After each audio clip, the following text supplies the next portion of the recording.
Tonton video ini sampai selesai agar Anda tidak gagal paham.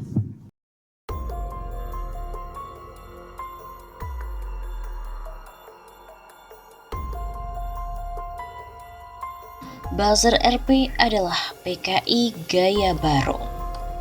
Buzzer RP merupakan gaya baru dengan melakukan fitnah dan juga caci maki terhadap ulama dan tokoh bangsa. PKI gaya baru adalah buzzer, ngaku paling penegak Pancasila tapi merongrong agama. Tokoh-tokoh utama agama dan juga tokoh-tokoh utama bangsa pun difitnah serta dicaci maki. Begitu kata tokoh Papua Chris Wamena di akun Twitternya @putrawadapi. Kata Chris, buzzer itu tidak pernah mengkritik korupsi bansos yang dilakukan oleh politisi PDIP. Utang menumpuk, ekonomi dan demokrasi hancur pun mereka tidak peduli. Ia juga mengingatkan bahaya buzzer yang dapat merusak bangsa. Kita yang cinta agama, Pancasila dan NKRI harus waspada dengan buzzer RP ini. Begitu jelasnya. Politikus senior Partai Amanat Nasional, Amin Rais mengatakan semenjak dulu Islam beserta halakohnya berdiri dalam keadaan teratur dan juga aman. Dari dulu Islam beserta dengan berbagai halakoh di dalamnya adalah hal yang ajak atau aman, tulis Amin Rais di akun Twitternya. Kemudian katanya muncul paham komunis yang mengadu domba Islam dengan halakohnya hingga terjadi perpecahan di tengah umat. Sebab PKI melihat halakoh itu sebagai peluang untuk adu domba. Hanya PKI beserta anasir-anasirnya saja yang melihat itu sebagai sebuah peluang untuk mengadu domba umat. Dia menilai sekarang influencer dipakai PKI untuk melakukan adu domba melalui media sosial. Mereka seperti buzzer yang dibayar untuk propaganda di dunia maya. Sekarang anasir PKI menggunakan tangan sosmed influencer. Umat jangan terpengaruh, tetap dalam semangat ukhuwah. Demikian kata Amin Rais. Selain itu, Wakil Ketua Umum DPP Partai Gerindra, Fadlizon juga berkicau di media sosial Twitter soal Partai Komunis Indonesia atau PKI. Kali ini anggota DPR asal Dapil Jawa Barat itu mengklaim PKI selalu ingin menghapus jejak sejarah. Dari dulu PKI selalu ingin menghapus jejak sejarah, playing victim dan berusaha menempatkan diri sebagai korban. Anggota Komisi 1 DPR ini juga lebih lanjut mengatakan para pengikut PKI berkali-kali mau memberontak dan melakukan kudeta, namun selalu gagal. Fadli kemudian mengajak warganet menanti serangan para pendemo bayaran atau buzzer yang tidak suka dengan kicauan itu. Padahal berkali-kali mau berontak dan kudeta, gagal terus. Nah yuk kita lihat komen-komen dari buzzer RP yang pro PKI habis saya tweet ini. Fadli juga mengatakan kicauan akun namaku Anissa dalam unggahannya bahwa fakta sejarah PKI diubah lewat Wikipedia. Warganet waspada pemutarbalikan sejarah. Untuk diketahui, tagar boykot Wikipedia sempat menjadi tren Twitter pada waktu lalu. Tagar tersebut dipicu adanya keterangan dari Wikipedia soal pembantaian di tahun 1965-1966.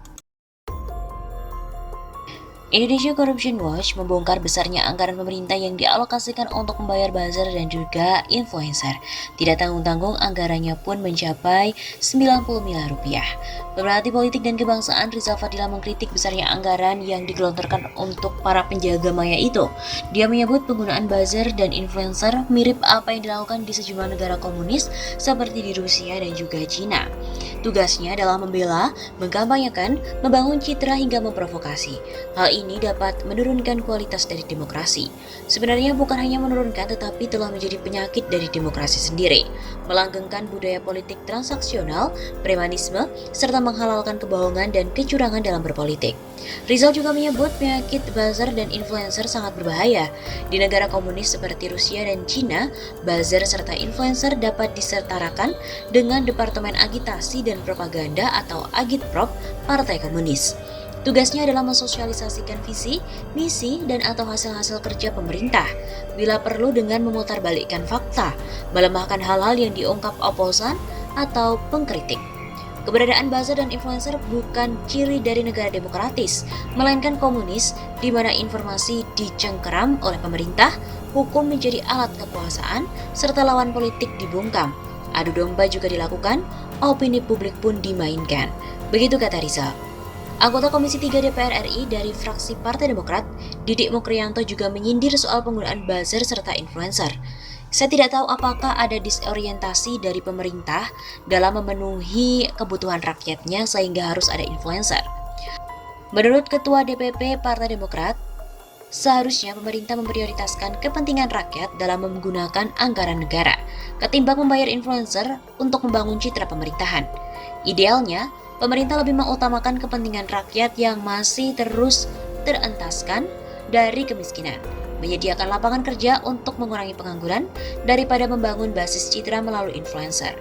Jika demikian besar anggaran duit negara digunakan untuk membayar influencer, lanjut Didik Mukrianto, maka pemerintah jangan kaget dan aneh apabila masyarakat menilai pemerintah dalam hal ini Joko Widodo lebih mementingkan citra daripada rakyat.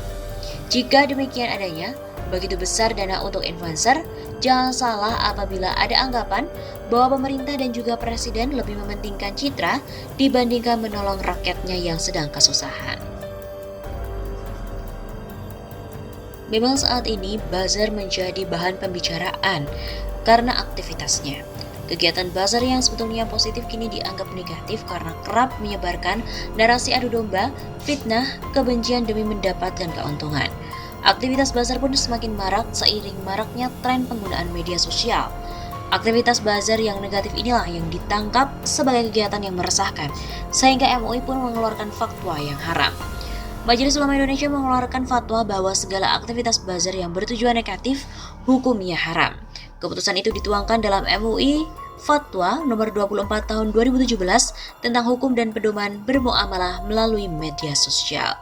MUI mengeluarkan fatwa haramnya aktivitas buzzer media sosial di mana menyebarkan informasi mengandung berita bohong dan fitnah demi mendapatkan keuntungan.